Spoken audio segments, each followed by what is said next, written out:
Bonjour à tous, bienvenue sur Famille Électrique. Aujourd'hui, une vidéo sur la recharge à destination sur votre lieu de vacances. Alors, il n'y a pas longtemps, j'ai fait une vidéo qui vous montrait la situation des réseaux de bornes de recharge sur les axes autoroutiers français.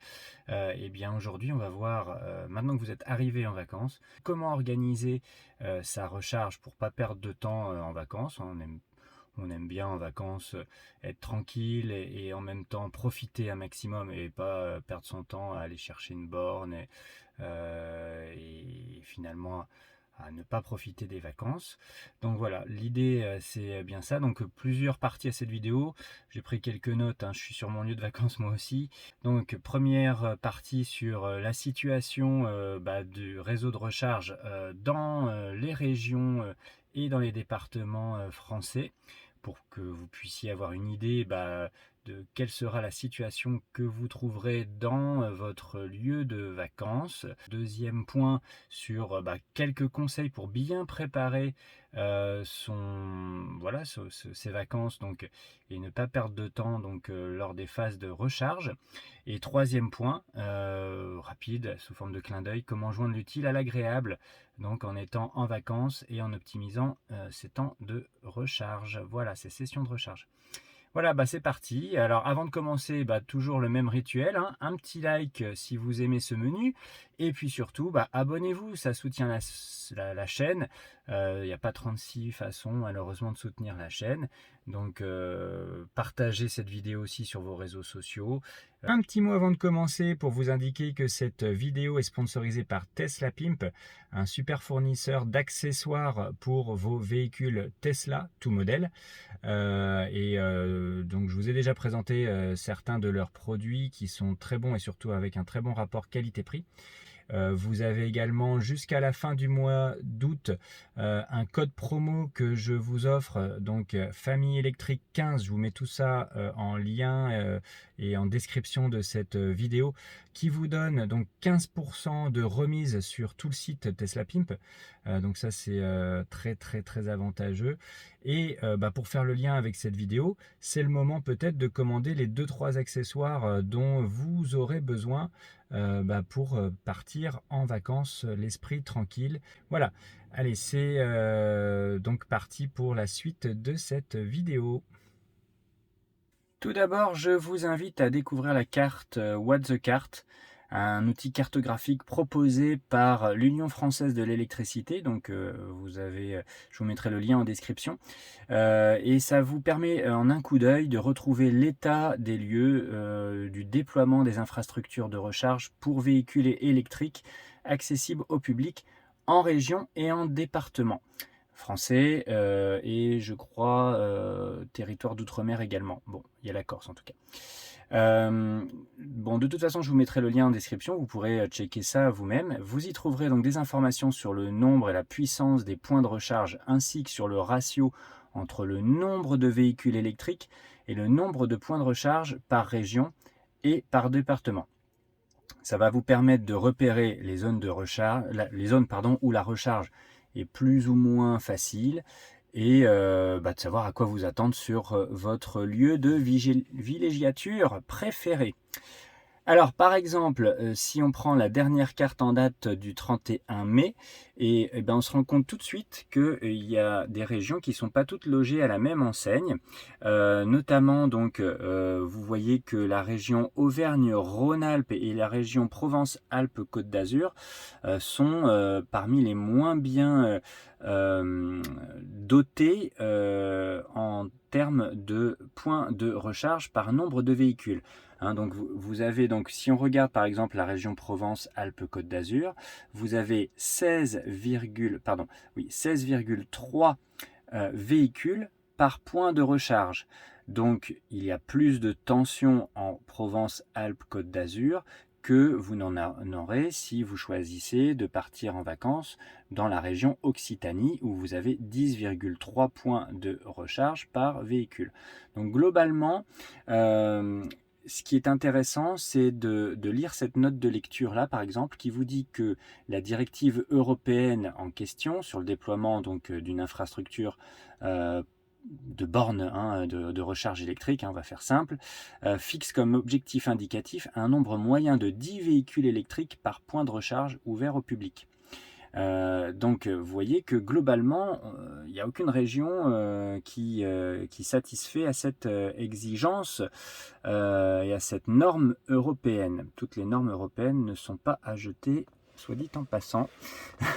En tout cas, en ce qui concerne les voitures électriques et le réseau de recharge. Dites-moi tiens en commentaire ce que vous avez choisi comme région et où vous partez avec votre véhicule électrique cet été.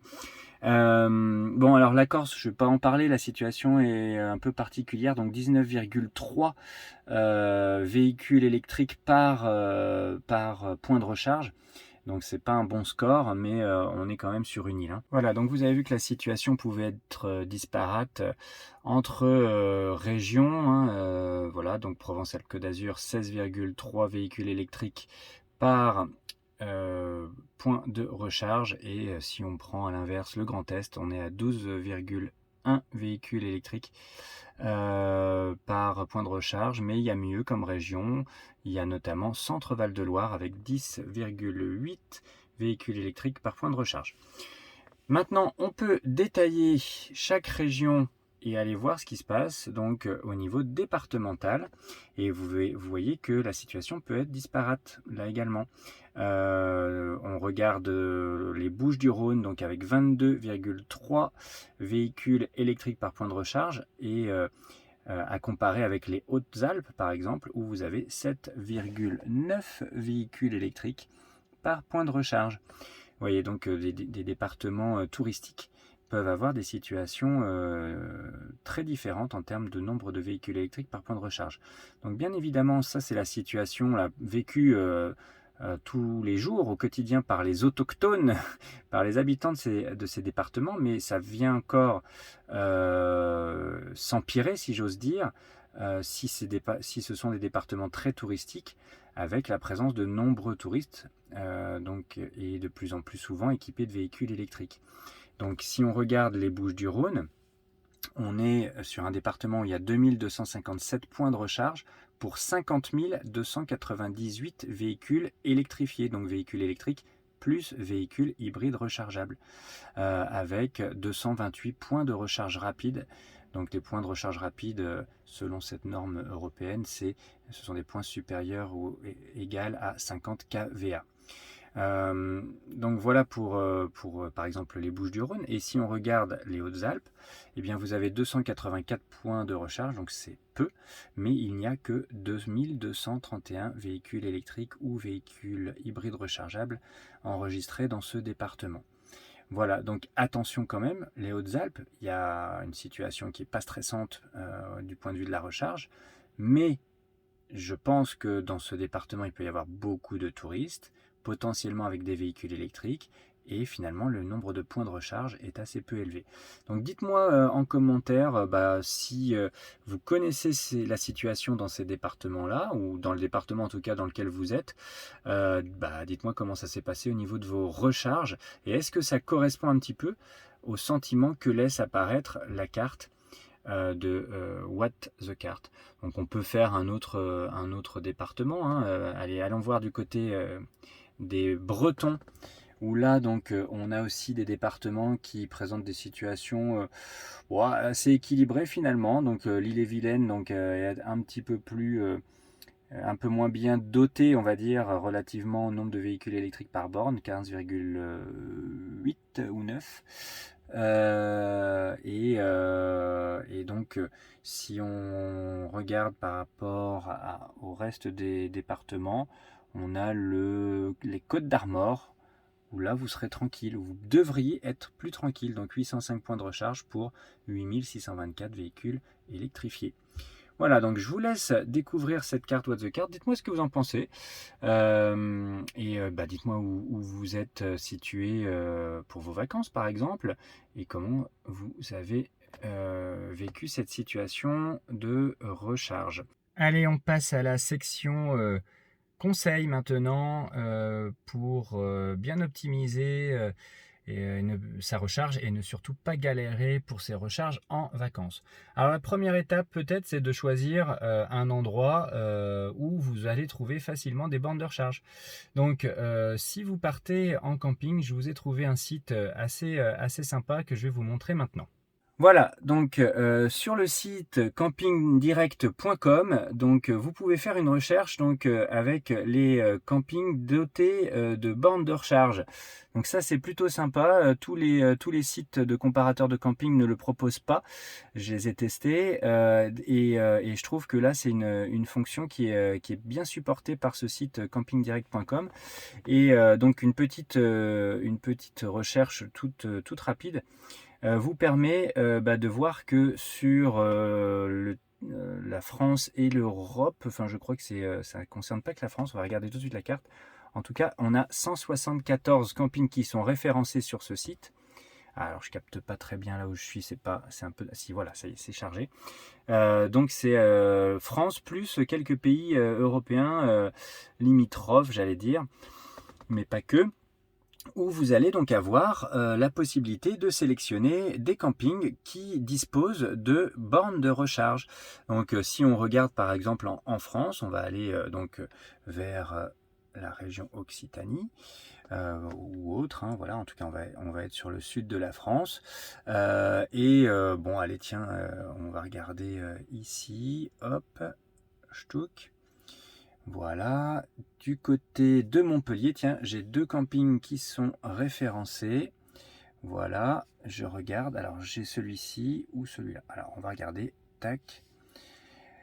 Vous avez donc, vous pouvez en cliquant donc sur le lieu de destination, eh bien vous allez pouvoir voir le camping qui propose des bornes. Donc, vous avez donc ici le camping Sandaya plein air des Chênes. Alors je dis bien que je n'ai aucun intérêt voilà, pécunier à vous présenter ce camping, mais si on va ensuite sur le site du camping, j'espère que ça marche bien, on devrait peut-être voir parmi les services proposés par ce camping qu'il y a bien des bornes de recharge.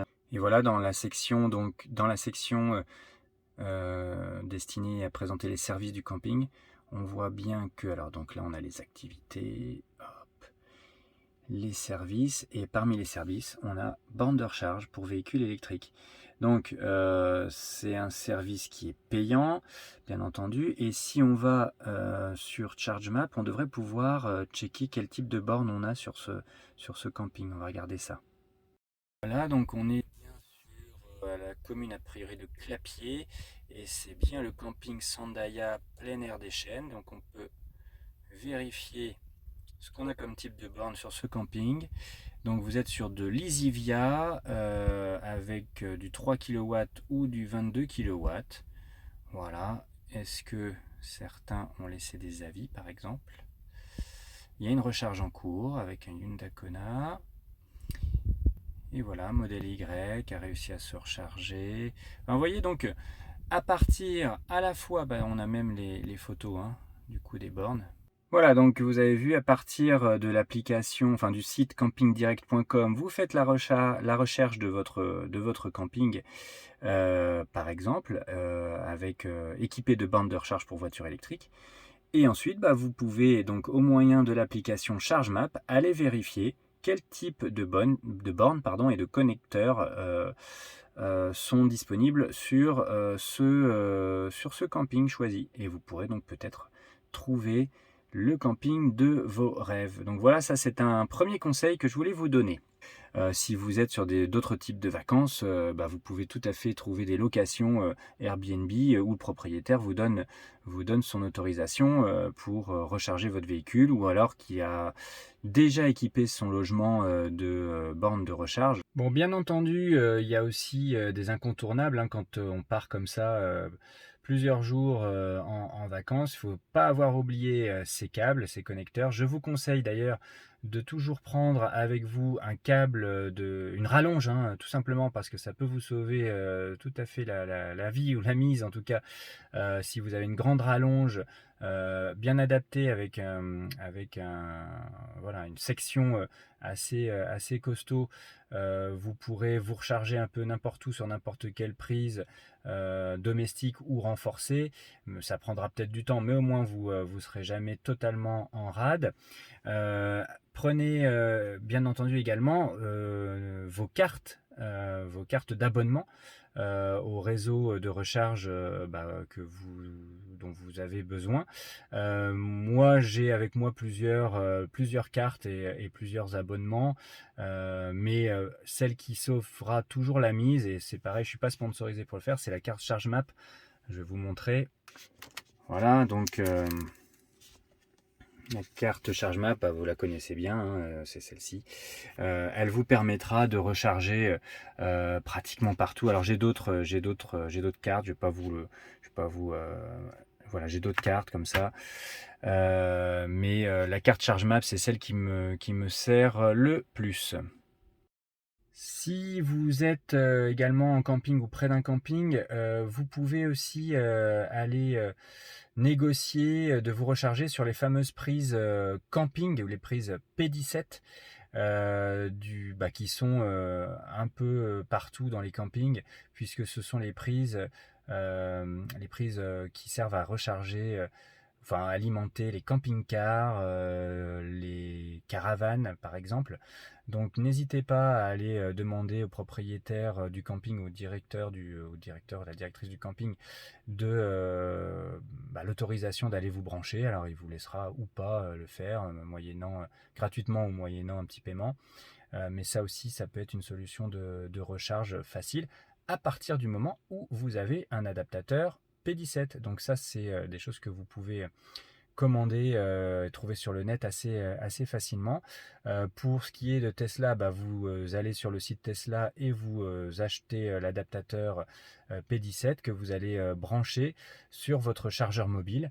Moi d'ailleurs, c'est ma solution de recharge principale à la maison, comme vous l'avez vu dans une vidéo précédente.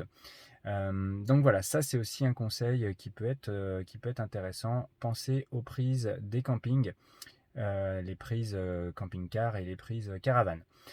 Autre possibilité, si vous avez réservé comme nous un mobil-home et que le camping ne dispose pas de borne de recharge prévue à cet effet, vous pouvez toujours aussi aller vous renseigner à l'accueil et demander l'autorisation de vous brancher à la prise domestique.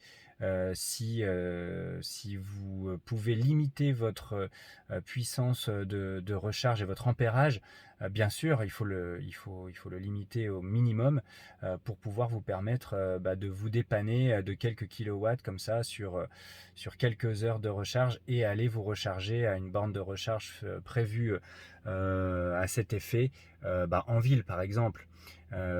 Puisque là les recharges sur des prises domestiques, vous allez mettre plus d'une nuit, bien entendu une journée complète pour faire une recharge à 100%, donc c'est peut-être pas forcément viable, mais ça peut vous dépanner.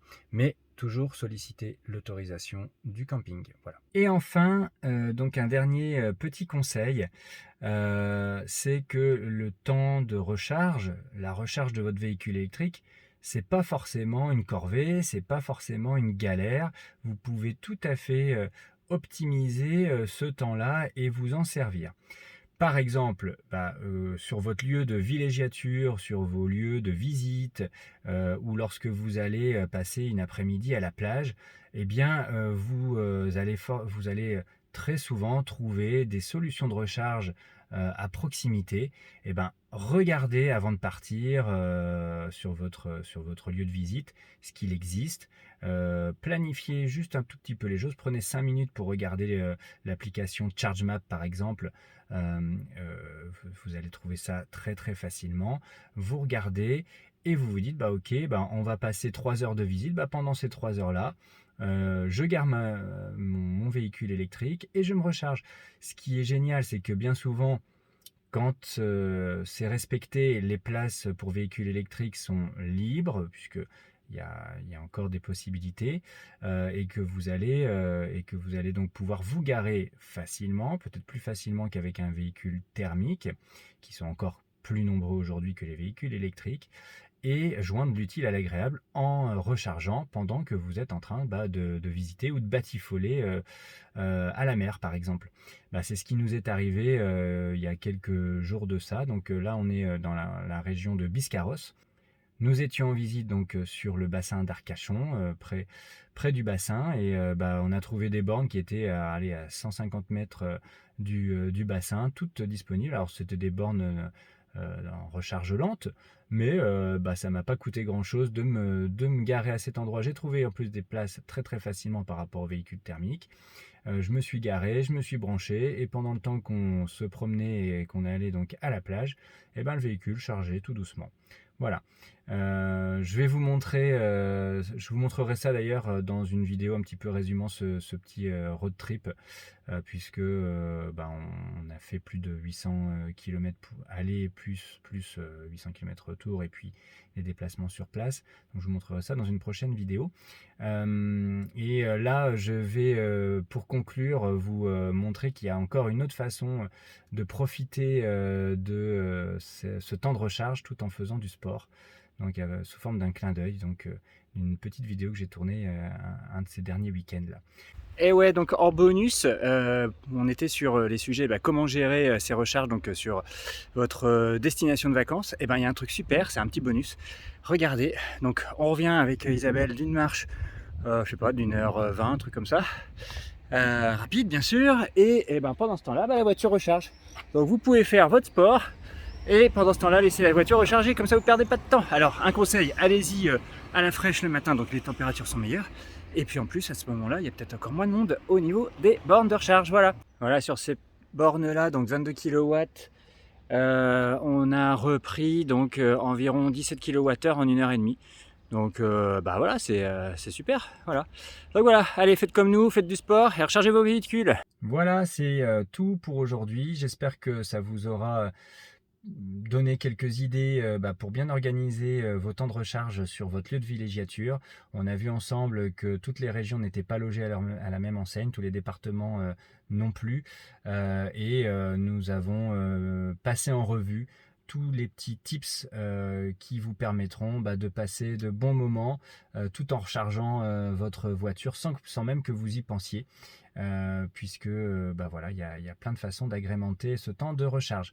Voilà, j'espère que ça vous a plu. Un petit like, un abonnement si c'est pas fait, et puis on remercie encore le sponsor Tesla Pimp pour cette vidéo, et je vous dis à très très bientôt et passez un bel été.